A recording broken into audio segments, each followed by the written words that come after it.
சொன்னாலும் போதாதையா. விழுந்தேன் நிதமும் அழுதேன், உன் கரமே என் நோய் தீர்த்தது.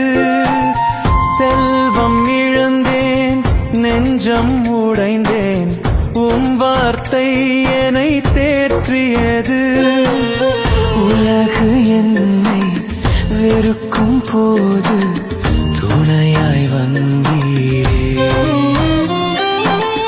அழகை என்னை வென்றிடாமல் அரணாய் நின்றீரே. பாதம் பணிந்தேன், பரனை தொழுதேன், நெஞ்சார நன்றி சொன்னேன். எதையும் தாங்கும் இதயம் தந்தீர், மறவாமல் நன்றி சொல்.